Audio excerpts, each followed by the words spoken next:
Hello, a big warm welcome to your very own channel, Ammu&You. I'm Ammu and I'm here, like always, ready to narrate a lovely story to all of you. The name of the story today is The Singing Lesson by Katherine Mansfield. With despair, cold, sharp despair, buried deep in her heart like a wicked knife, Miss Meadows, in cap and gown, trod the gold corridors that led to the music hall. Girls of all ages, rosy from the air and bubbling over with that gleeful excitement that comes from running to school on a fine autumn morning, hurried, skipped, fluttered by. The science mistress stopped Miss Meadows. "Good morning," she cried in a sweet, affected drawl. "Isn't it cold?" "It might be winter." "It is rather sharp," said Miss Meadows grimly. The other smiled her sugary smile. "You look frozen." Her blue eyes opened wide. "Oh, not quite as bad as that," said Miss Meadows, and she gave the science mistress, in exchange for her smile, a quick grimace and passed on. Forms 4, 5, and 6 were assembled in the music hall. The noise was deafening. On the platform by the piano stood Mary Beasley, Miss Meadows' favorite, who played accompaniments. She was turning the music stool. When she saw Miss Meadows, she gave a loud warning, "Shh, girls!" And Miss Meadows, her hands thrust in her sleeves, the baton under her arm, strode down the center aisle, mounted the steps, turned sharply, seized the brass music stand, planted it in front of her, and gave 2 sharp taps with her baton for silence. "Silence, please, immediately!" And looking at nobody, her glance swept over that sea of colored flannel blouses with bobbing pink faces and hands, quivering butterfly, hair bows, and music books outspread. "I feel more and more strongly that our marriage would be a mistake. Not that I do not love you. I love you as much as it is possible for me to love any woman. But, truth to tell, I have come to the conclusion that I am not a marrying man. And the idea of settling down fills me with nothing but..." And the word disgust was scratched out lightly and regret written over the top. "Basil," Miss Meadows stalked over to the piano, and Mary Beasley, who was waiting for this moment, bent forward. Her curls fell over her cheeks while she breathed, "Good morning, Miss Meadows." There was no response to her greeting. Instead, "Page 14, please," and mark the accents well. Staggering moment. Mary blushed until the tears stood in her eyes. But Miss Meadows was gone back to the music stand. Her voice rang through the music hall.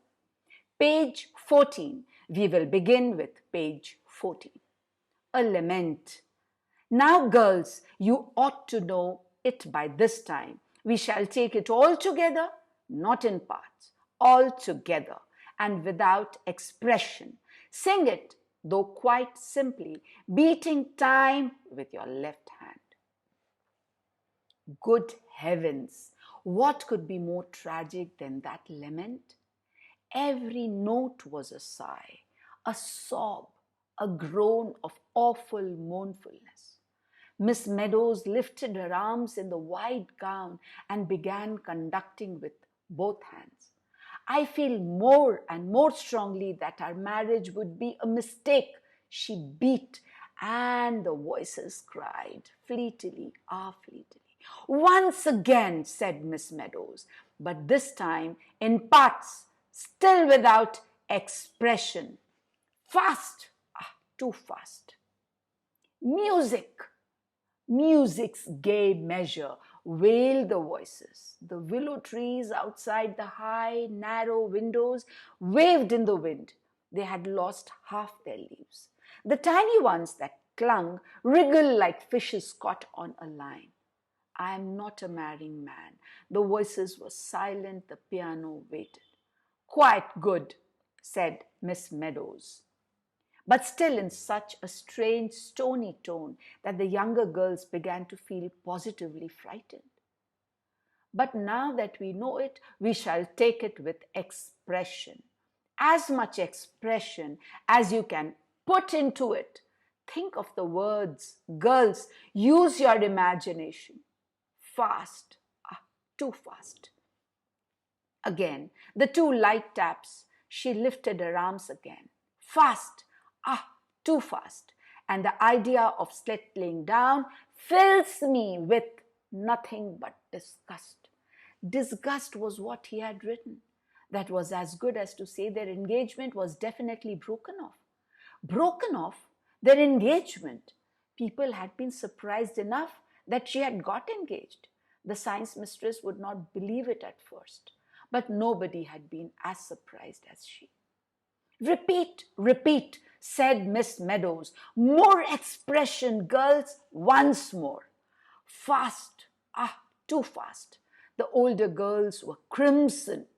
Some of the younger ones began to cry. Big spots of rain blew against the windows, and no one could miss out hearing the willows whispering, "Not that I do not love you, but, my darling, if you love me," thought Miss Meadows. "Oh, love me as little as you like." Her head was bursting. She couldn't read it. She would have to leave the school too. She would never face the science mistress or the girls after it got known that her engagement did not hold anymore. She would have to disappear somewhere. The voices began to die, to fade, to whisper, to vanish. Suddenly the door opened. A little girl in blue walked fussily up the aisle, hanging her head, biting her lips, and twisting the silver bangle on her red little wrist. She came up the steps and stood before Miss Meadows. "Well, Monica, what is it?" "Oh, if you please, Miss Meadows," said the little girl, gasping, "Miss White wants to see you in the mistress' room." The corridors were silent and cold. They echoed to Miss Meadows' steps. The head mistress sat at her desk. For a moment she did not look up.